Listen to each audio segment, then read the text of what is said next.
Alright, I got the fire wine barrel down, I got Priestess Gut in place, let's light it up and see how this goes.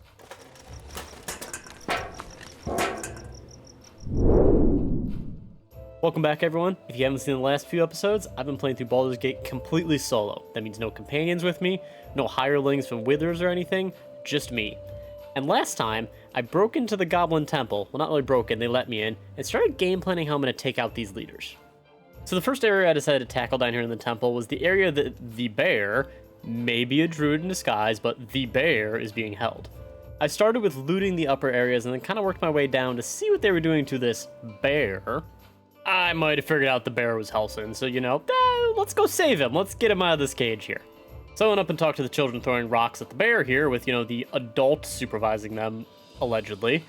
Horrible parenting in my opinion. This is how you get a Harambe number 2 incident, letting your children throw rocks at a bear. Do not do that. Do not let your children throw rocks at zoo animals. Please. I'm getting a little off topic here. So I went with my only reasonable course of action here. I had to attack the goblins. They wouldn't stop throwing rocks at the bear. So the bear, Helson, broke out and things are getting interesting here. So my plan here for this fight is to let the bear do most of the work because that's a grizzly bear that knows magic because it's actually a druid, and I'm just Sneaky Frank, who's just a little rogue running around with, daggers. One move I am making here is I'm throwing a grease bottle at these two over in the corner to hopefully, 1, make them slip, and 2, when I get a chance, light it on fire with my fireball cantrip and hopefully, crisp them up a little. So Helson's opening move in this fight made me realize how cruel this game is because he just murdered a child outright, and it also made me realize how cruel the game is set up because if either of these children make it out to alert the guards, then it alerts the whole rest of the temple. So, unfortunately, the game is forcing me to take out a child here, so I'm going to attempt to do that, unfortunately. But did I hit? No, of course not. I missed. So, I'm going to go try to get up by the door here and block her way out, and nope, that didn't happen. There's more guards. That's unfortunate. So, I'm going to reload because all of them here are certainly going to kill me. Alright, attempt number 2 at this fight here. This time, I set up a fire wine barrel right next to this guy in the corner, lit that on fire, and then positioned myself much closer to the doorway so I can block anyone, perhaps the children, from trying to escape. God, this game is brutal. Oh boy. This time, both the children were able to escape the paws of Helson, so I decided to throw a grease bottle at them and hopefully make them slip so they don't escape as quickly. So then I moved on to take out the one that didn't slip, and of course, I did 5 damage instead of 6, which was not quite enough, but in a great stroke of luck, that one there slipped. So cool. So one of them was able to get out of the grease, so what I did was I used my bonus action to take out the one that only had 1 health left, and got up here and then hoped that my main attack did enough damage to take out this last one here, and luckily, the last one that can alert the guards is gone, so the rest of this fight is just everyone in this room. So I decided to make a mad dash for the stairs over here so I can hopefully get up top and rain down arrows on everyone and stay out of, stabbing and biting range. Now the Helson bear finally started doing some work and took out one of the goblins, and unfortunately one of the wargs decided to disregard the fact that I went up to the no biting area and decided to come, greet me anyways. Now not to be deterred by one very large, very toothy wolf, I'll take it down no problem, don't worry about it, I did not do as much damage as I was hoping there, oh boy. So to take advantage of a piece of wisdom my ancestors passed down to me, wolves can't climb ladders. I am running away from this thing before it can kill me. Now, you didn't see the rest of the fight because clearly I took out all the goblins on my own. I wasn't just skipping past Helson, killing everything while I was hiding in a corner. No, we don't worry about that here. Anyways, I saved Helson. He couldn't have done this without me. I'm saving the world. Now, I saved Helson here, but that's only because I actually wanted to save Helson and return him to the Grove. Being that I'm playing this completely solo, I cannot have him help me with anyone else at the temple here, so Helson, be free. So I went through and looted everyone in the room here, and was incredibly disappointed by these equipment chests because they had nothing in them. Who does that? Who just puts 2 chests in there? Game developers have my eyes on you. You're playing tricks on me. Anyways, I'm gonna go move on and actually start taking out the leaders of this temple here, so back to that. So I'm scoping out the leaders here, and I'm starting out with Dror Ragzlin. I don't think I'm going to take him out first. Honestly, this will probably be the hardest fight, so I think I'll save it for last. But I think a good possibility here might be if I stay up in the rafters and kind of throw things down on them, maybe like spells and potions and explosives. So I think that might be the way I'm going to approach this fight here. But also, which I'm very interested in, currently up behind Dror Ragzlin is a vault with a whole ton of loot. So, yeah, I lockpicked my way in there and stole everything. Next up, I think I'm gonna go check out Priestess Gut, but first I want to talk to the trader that chills in front of her place, because I think there might be some useful stuff that I can get from her. So I decided to quick offload all my random crap to the trader here, and it actually added up to a good chunk of money. So I decided to pick up the Hunter's Dagger from her here, because it adds Rupture to attacks, which will do bleed damage. Should be very nice for taking things down faster, hopefully. And that is far better than my currently unenchanted sidearm, so this will be taking over that spot. I realized too, after that Helsing fight, I should probably take a long rest and get my spells and health back.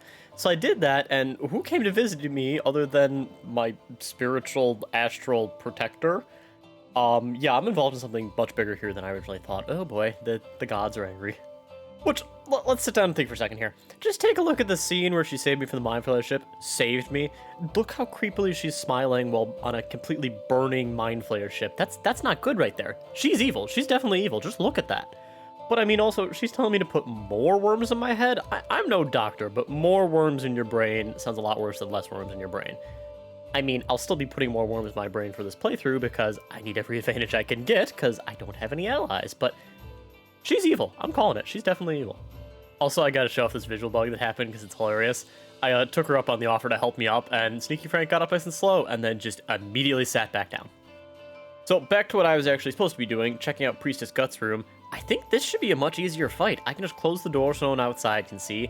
I think I might set up like a fire wine barrel or something to light her on fire and then do some extra damage to take her out quicker, because I assume she's going to try to run. I don't think this fight will be too bad here. Which, speaking of barrels that go boom, I went up behind where Jorah Ragzlin is and yoinked the smoke powder barrel for him, because this is definitely going to come in handy. Okay, time to scope out the last boss here, Minthara. I think she's going to be tougher than Priestess Gut, but not as tough as Jorah Ragzlin is going to be, because she doesn't have many guards around. She herself is quite strong, but I don't have too many guards to compete with. So I think my play here is actually going to be to set up a couple smoke powder barrels around her, and hopefully that just takes her out right away, and then I can just fight off the guards on my own. Also, I just want to comment, I love the fact that you can set up barrels of explosives next to someone in this game, and they just don't bat an eye. It's like, oh, whatever, this guy's just moving explosives next to me, I don't care. I've got work to do. I've got more important things to do. Alright, I've got some plans in place. I think it's time to start putting this into action. Priestess Gut is up first, because I think this will be the easiest fight. I'm going with the fire wine barrel next to her, because the smoke powder barrel will do more damage right off the bat, but I'd like to try to conserve those smoke powder barrels so I can use them for the harder fights. So I'm going to start off with the fire wine barrel. I'm going to light that on fire, then hopefully take her out quickly here. Alright, I got the fire wine barrel down, I got Priestess Gut in place, let's light it up and see how this goes. Alright, that was a pretty good opening. The fire wine barrel did 14 damage, that's a good start. I'm going to hop my way over here so I hopefully don't light myself on fire and attack her again. Which unfortunately, I missed. And she decided, oh, it's time to crisp me up as well, and she used burning hands on me. Luckily it didn't do too much damage, but she alerted the guards, so I'm gonna have to think this through a little more, because if she's gonna alert the guards in only one turn, we're gonna have a problem here. Alright, I wanted to conserve these smoke powder barrels, but I think I'm gonna need that extra damage to her if I want to win this fight before she can alert the guards. I'm gonna pop in a smoke powder barrel instead of that fire wine, and hopefully I'll have enough damage around to take on the other fights later. So this was a much better opening of the fight. That smoke powder barrel did 33 damage, which was kind of insane. I was more than I was even hoping for. So I hopped my way over and realized I wasn't quite in melee range. I had to hit her with my bow, which luckily does 4 to 11 damage. There's a chance I could take her out. And luckily, I was able to. And that means one of the 3 leaders is dead, and Priestess Gut has been taken care of. So I'm still unsure of the weird astral woman that told me to stick worms in my head. I'm pretty sure she's evil, but I will be taking this worm because I want the power-ups. I'm gonna be honest, I need the power. So for my first worm power-up, I decided to go with Favorable at the beginning since it'll give me an attack roll boost and an ability check boost at the beginning of fights. So I think this one will help me do some more damage and hopefully get out of situations and maybe not have to fight some people.